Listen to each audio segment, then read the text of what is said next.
응답받고 어떤 사람은 응답받지를 못합니다. 똑같은 설교를 듣는데 어떤 사람들은 은혜 받는데 어떤 사람들은 은혜 받지를 못합니다. 이유가 도대체 무엇인가? 오늘은 그 문제에 관해서 한번 생각을 해보고자 합니다. 예수님이 어느 날 한 마을을 지나가고 있었습니다. 많은 사람들이 예수님을 애워쌌습니다. 어떤 이들은 주님을 밀기도 하고 뒤에서 미니까 자기도 밀기도 하고 어떤 이들은 주님과 부딪히기도 하였습니다. 바로 그 무리 중에 12년 동안 헬률증으로 고생하는 한 여인이 있었습니다. 긴 시간 동안 백마와 싸웠습니다. 이 여인은 원래 돈이 많았던 여인이었습니다. 그러나 12년 동안 헬루증을 치료한다고 해서 여기저기 돌아다니다 보니 돈은 다 허비하였습니다. 돈이 건강을 지켜주지 못하였다는 사실을 성경은 계시하고 있죠. 그리고 물질은 어느 날 갑자기 어떤 일로 말미암아 허비된다는 사실도 보여주고 있죠. 하나님이 지켜주지 아니하시면 다 사라지는 것이죠. 그리고 많은 의사들에게 많은 괴로움도 받았다라고 기록되어 있습니다. 25절, 26절을 보십시오. 25절, 26절에 보면 12회를 헬률증으로 알아온 한 여자가 있어. 많은 의사에게 많은 괴로움을 받았고 가진 것도 다 허비하였으되 아무 효염도 없고 도리어 그 더 중하였던 차에 많은 의사에게 많은 괴로움을 받았다는 뜻이 무엇인가? 그 당시 책에 보면 헬루증을 치료하는 여러 가지 민간요법이 있었습니다. 예를 들면 알렉산드리아 나무의 진을 갈아서 포도주에 타서 마시게 되면 치료된다라는 그런 민간요법도 있었습니다. 그런 이 여인은 그렇게도 오랫동안 그런 일도 하였습니다. 이것이 듣지 아니하면 마늘 한 대를 빻아서 포도주에 타서 마시면 된다라고 하였습니다. 마늘 한 대를 빻아서 포도주에 얼마나 많은 냄새와 얼마나 독했겠습니까? 그러나 이 여인은 헬루증을 치료한다는 것 때문에 그것을 마시고 먹었습니다. 그래도 듣지 않으면 길가에 세워놓고 뒤에서 누군가 깜짝 놀라게 하게 되면 간이 떨어질 정도로 놀라게 하게 되면 헬루증이 놀라서 달아난다. 그런 민간 요법도 있었습니다. 이 여인은 많은 돈을 주고 그런 요법을 직접 체험을 하였습니다. 그러니 돈도 많이 허비되어지고 그리고 많은 괴로움을 받았습니다. 알렉산드리아 나무를 갈아 진이라는 게 굉장히 독하거든요. 그걸 포도주에 타서 마시지 얼마나 고통스럽겠습니까? 마늘 한 대를 빻아서 포도주와 함께 섞어 마시는 것도 얼마나 고통스럽습니다. 길가에 서서 누군가가 깜짝 놀라게 하는 것도 얼마나 고통스럽습니다. 그래서 많은 의사들에게 많은 괴로움을 받았다는 말은 그런 의미를 의미하는 것입니다. 그러나 이 여인은 돈을 주고 그렇게 했지만 그의 질병은 고쳐지지 않았습니다. 안타까운 것은 돈은 다 허비되어졌고 효염도 없고 더 안타까운 것은 헬루증이 더 중하여졌다라는 사실입니다. 너무 난감하죠. 우리의 질병을 고쳐달라고 기도했는데 더 중하여지고 하나님 축복하여 달라고 했는데 가난은 더 중하여지고 진퇴양난 너무 힘들죠. 이때 이 여인이 소문을 하나 듣습니다. 예수라는 분이 있는데 그분에게 찾아가면 귀신도 나가고 질병도 고침받더라 라는 소문을 듣게 됩니다. 27절 보십시오. 마가복음 5장 27절에 보면 예수의 소문을 듣고 무리 가운데 기어 뒤로 와서 그의 옷에 손을 대. 이 여인은 예수의 소문을 듣고 예수님에게 찾아왔습니다. 여러분, 예수님의 소문을 낼 수 있기를 주님의 이름으로 축원합니다. 우리가 예수님에 관해서 말을 하게 되면 누군가 그 소문을 듣고 주님 앞에 찾아 나온 역사가 일어난다라는 것이죠. 여하튼 이 여인은 소문을 듣고는 주님께 와서는 주님의 옷에 터치를 하였습니다. 그 순간 헬루증이 치료되어지는 기적이 그 여인에게 일어났습니다. 27절부터 29절을 한번 보십시오. 예수의 소문을 듣고 무리 가운데 기어 뒤로 와서 그의 옷에 손을 대니 이는 내가 그 옷에만 손을 대어도 구원을 받으리라 생각함이러라. 이에 그의 헬루 그늘이 곧 마름의 병이 나온 줄을 몸에 깨달으니라. 놀라운 일이 그 여인에게 일어났다. 헬루증이 치료되었다는 사실을 알게 된 것이죠. 근데 그때 주님이 이렇게 말씀을 하십니다. 30절 보십시오. 30절에 보면 예수께서 그 능력이 자기에게 나간 줄을 곧 스스로 아시고 무리 가운데서 돌이켜 말씀하시되 누가 내 옷에 손을 대었느냐 그렇게 묻습니다. 이 말을 들은 제자들은 어이가 없었습니다. 왜냐하면 지금 많은 사람들이 예수님을 에워싸고 있고 그리고 밀리고 있고, 그러니까 뭐 누가 예수님 다 뒤에서 미니까 누가 많은 사람이 예수님의 옷을 대었고 예수님을 만졌고 예수님과 부딪혔습니다. 그런데 누가 옷을 댔는지 손으로 예수님 옷을 만졌는지 누가 알 수가 있겠습니까? 많은 사람들이 됐는데 31절 보십시오. 제자들이 31절은 제자들이 여짜오되 무리가 에워싸 미는 것을 보시고 누가 내게 손을 대느냐 물으시나이까. 제자들이 약간 신경질적인 반응을 신경질적인 의아해서 주님에게 묻습니다. 주님 어떤 공감대를 이루지 못한 거 아닌가 그런 마음이 들었겠죠. 이렇게 많은 군중이 지금 에워싸서 밀고 있지를 않습니까? 이렇게 예수님을 미는데 누가 손을 댔는지 우리가 어떻게 합니까? 이 많은 사람들이 다 주님 앞에 손을 대고 밀고 부딪히고 하는데 누가 손을 댔는지 우리는 도대체 어떻게 알 수가 있습니까? 라고 반문을 하였습니다. 그런데 예수님의 말씀은 이렇게 말합니다. 나의 능력을 빼어내어간, 나의 능력을 빼어간 특별한 터치가 있었다. 많은 사람들이 밀었지만 그는 특별한 터치가 아니었다. 그런데 아주 특별한 터치가 하나 있었다라는 것입니다. 그래서 주님은 그걸 누군가 알려고 주님은 이렇게 주변을 둘러보았던 것이죠. 그때 헬루증을 고침받은 여인이 주님 앞에 엎드립니다. 그리고 이런 고백을 합니다. 제가 만졌습니다. 내가 만졌습니다. 주님을 만지는 순간 12년 동안 낫지 않던 지긋지긋한 질병이 깨끗해졌습니다. 그리고 고백하는 것입니다. 여러분, 왜 수많은 사람이 주님을 에워싸고 만지고 밀고 하였는데 그들에게는 아무런 변화가 일어나지 않고 오직 한 여인, 12년 동안 헬루증을 앓던 이 한 여인에게 질병이 치료되어지는 기적이 일어나게 되었는 것. 그 이유가 무엇인가? 예수님은 그 이유를 우리에게 이렇게 계시하고 있습니다. 34절 보십시오. 34절에 보면 34절 예수께서 이르시되 딸아 내 믿음이 너를 구원하였으니 평안히 가라 내 병에서 놓여 건강할지어다. 믿음의 터치였다는, 믿음으로 만졌다라는, 너의 믿음이 너를 구원하였다라는 것입니다.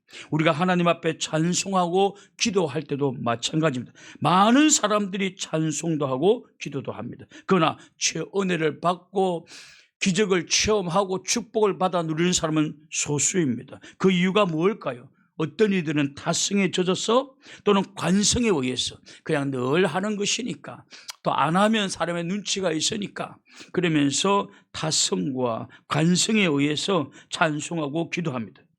믿음의 기도도 믿음의 찬송도 아닙니다. 믿음의 예배도 아닙니다. 그냥 습관적이고 남의 눈에 의해서 밀려서 그냥 주님을 만지는 그런 무리와 같다라는 것입니다.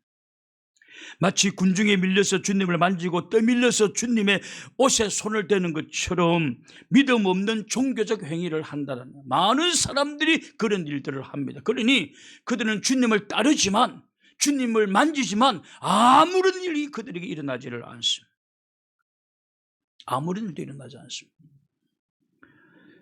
만약 오늘 나의 신앙에 아무런 일이 일어나지 않고 있다고 한다면 오늘 나의 신앙의 행위를 뒤돌아보아야 됩니다. 오늘 내 신앙의 행위를 한번 되돌아보아야 됩니다.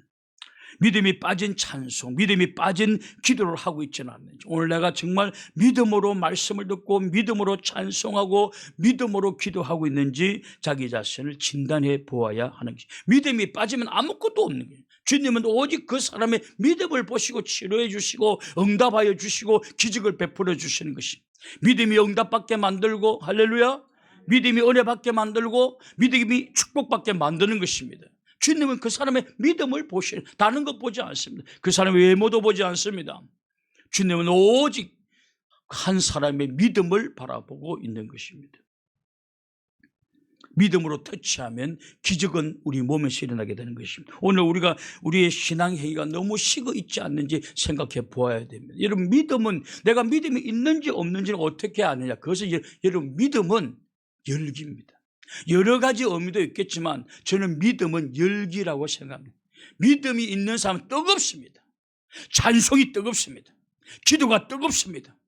교제가 뜨겁습니다. 믿음은 열기를 가져다 줍니다. 그러나 열기가 없는 것은 믿음이 없다라는 의미인 것입니다. 믿음은 뜨거움이 있습니다. 열기가 있다라는 사실. 그래서 주님은 아시는 것입니다. 누가 저렇게 열기 있는 손으로 나를 터치하셨는지 주님은 아시는 것이죠. 우리는 간혹 이런 생각을 합니다. 나의 믿음이 식은 것은 힘없는 설교 때문일 거야. 그럴 수도 있습니다. 힘없는 설교 때문일 거야. 그리고 교회가 너무 영적으로 힘이 없어. 그렇게 말할 수도 있습니다. 그러나 여러분, 그러나 주님은 그 믿음의 책임을 우리에게 묻는다는, 개인에게 묻는다는 사실입니다. 주님은 어느 누구에게도 묻지 않았습니다. 믿음이 없으면 그 사람에게 책임을 물었습니다. 믿음이 없는 자여 라고 물었습니다. 어느 누구에도 다른 사람에게 묻지 않습니다. 그 믿음을 가지느냐 못 가지냐는 것은 나에게 책임이 있는 것입니다. 다른 데 찾으려고 하지 마십시오. 하지 마십시오. 나에게 있는 것입니다. 주님은 늘 믿음의 책임을 우리에게 물었습니다. 어느 누구에도 묻지 않았습니다. 성경에 보면 오직 나에게 물었습니다. 너가 문제다라는 것입니다. 믿음 없는 우리를 책망하였지 다른 단체를 책망한 적은 없습니다. 믿음은 내가 만들어내는 것입니다. 오늘 본문에 나오는 여인은 소문만 듣고도 믿음의 열기를 가져. 여러분, 특별한 설교도 아니었어요. 그러니까 소문을, 누군가가 말하는 소문을 듣고도 뜨거움이 생겼다는 사실, 열기가 생겼다는 사실, 그리고 주님을 찾아왔다는 사실입니다. 우리의 냉랭함을 타인에게 돌리면 되지 않습니다. 교회가, 물론 여러분, 그건 내가 주님 앞에 가면 우리가 뭐 책망받을 건 책망받겠죠. 그러나 성경은 어디에도 그런 말을 하지 않습니다. 믿음은 믿음을 가지느냐 못 가지느냐는 것은 오직 우리 개인에게 말합니다. 소문을 듣고도 믿음이 뜨거웠다는 사실입니다. 그런데 우리는 설교를 듣고도 아무렇지 않습니다. 그러면 소문 듣는데 무슨 의미가 있겠습니까?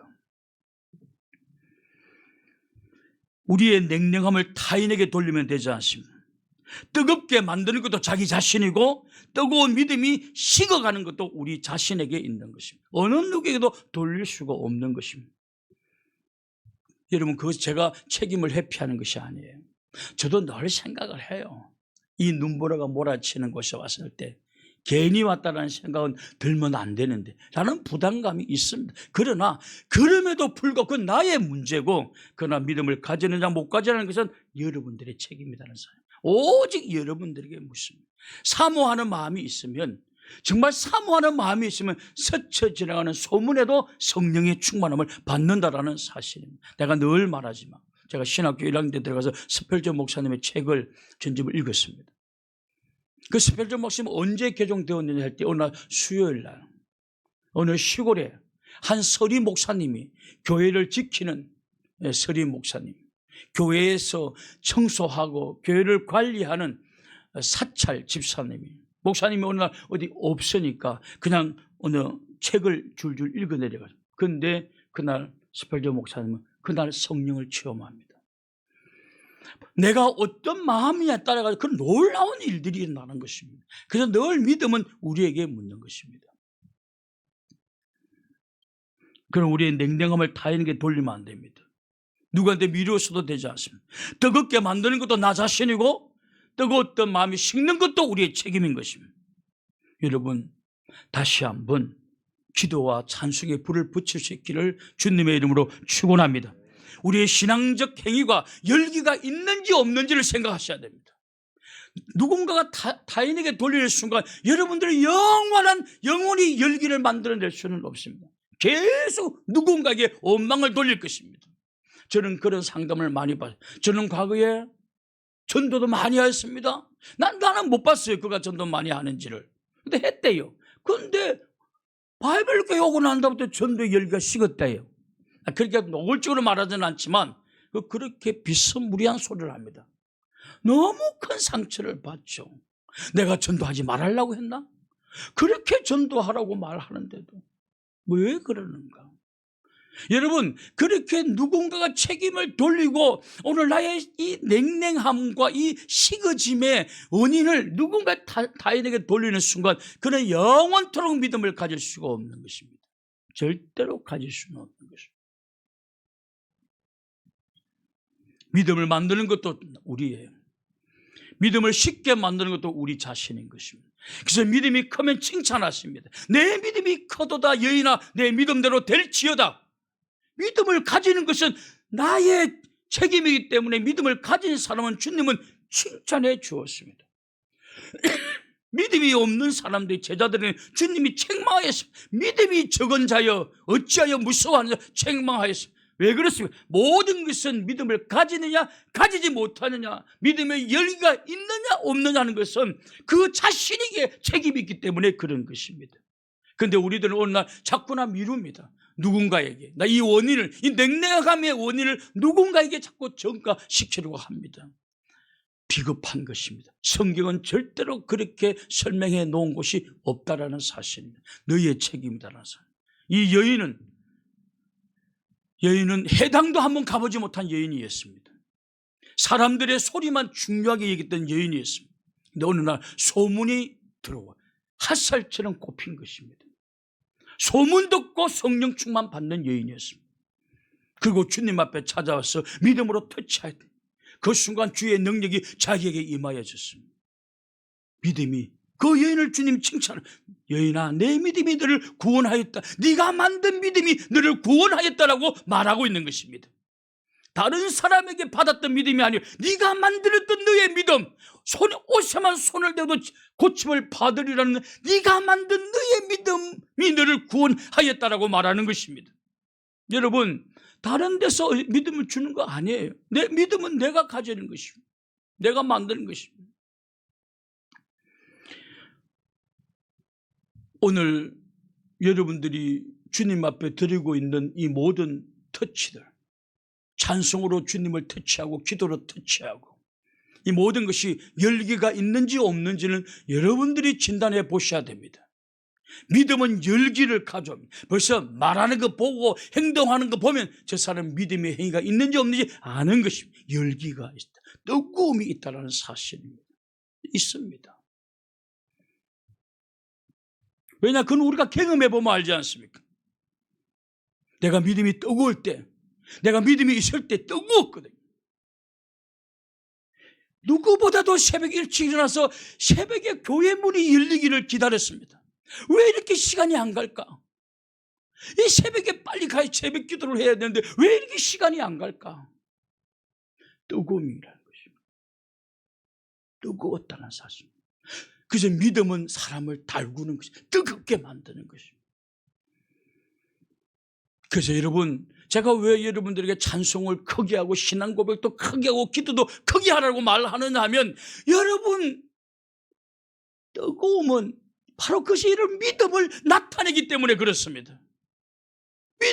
여러분의 믿음을 반영하는 것입니다. 주님은 여러분들을 외모로 보지 않습니다. 주님은 여러분의 믿음을 보고 싶으신 것입니다. 그리고 우리가 기도할 때 찬송할 때 뜨거운 열기가 있기를 원하는 것입니다. 그래서 힘있게 신앙 고백하고 힘있게 찬송하고 힘있게 기도하라고 말하는 것입니다. 여러분 믿음은 열기를 뜨거움을 가져다 주기 때문에 그렇습니다. 내가 조용히 기도해도 조용히 찬송해도 얌전히 신앙생활 해도 나 믿음이 있어. 여러분 믿음은 사람들의 눈에도 보인다고 말씀하고 있습니다. 그럼 뭐 확인할 수가 없는 것입니다. 확인할 수가 없는 것입니다. 저는 우리 모든 성도들이 믿음의 열기를 가질 수 있기를 주님의 이름으로 축원합니다. 믿음의 터치를 하셔야 됩니다. 그래야 기적이 나오는 것입니다. 저는 믿음으로 다시 한번 주님 앞에 다시 시작하십시오. 다시 주님 앞에 믿음으로 기도하고 할렐루야. 제발 원망하지도 말고 제가 누구에게 이유를 대지도 말고 어느 누구에게 대지도 마십시오. 저도 믿음 생활하면서 어디서 교회에서 엄청난 은혜를 받은 적은 별로 없어요. 별로 없습니다. 저도 서울에 있는 정말 전국적인 교회에서 신앙생활을 했지만 내가 그때 뜨거웠는데 왜 뜨거웠는지도 모르겠어요. 왜 모르겠습니다. 왜 그때 설교 시간에 그렇게 눈물을 흘렸는지, 석 달 동안 왜 그렇게 눈물을 흘렸는지 저는 모르겠습니다. 내용도 기억나지 않습니다. 그러나 그때는 제가 사모했을 거예요. 왜냐, 작은 농기를 틀어놓고 그렇게 반복적으로 들었거든요. 한 번 들을 때 몰랐고 두 번, 세 번, 네 번 계속 듣다 보니까 이런 의미구나, 이런 뜻이었구나 라는 걸 깨닫게 되는 뜨거웠던 적이 있습니다. 믿음은 나에게 책임이 있는 것입니다. 그래서 주님은 헬루증 걸린 여인을 칭찬한, 여인아 내 믿음이 너를 구원하였다고 말하고 있는 것입니다. 다시 한번 여러분의 믿음을 뜨겁게 불 지피시기를 축원합니다. 그리고 그 뜨거움으로 기도하십시오. 뜨겁게 찬송해 보십시오. 사람들 의식하지 말고 주님 앞에 뜨겁게 한번 해보십시오. 여러분, 내가 열심히 힘을 낼 때 손도 뜨거워집니다. 내가 열심히 낼 때 열심히 뜨거워지는 일도 일어나게 되어 있습니다. 주님은 얼마나 뜨거워지면 저렇게 열심히 낼까? 주님은 그것도 믿음이라고 주님은 칭찬해 주시고 축복하여 주시는 것입니다. 다시 한번 믿음으로 주님 앞에 터치하는 모든 성도들이 될 수 있기를 주님의 이름으로 축원합니다. 우리 함께 통성으로 한번 기도.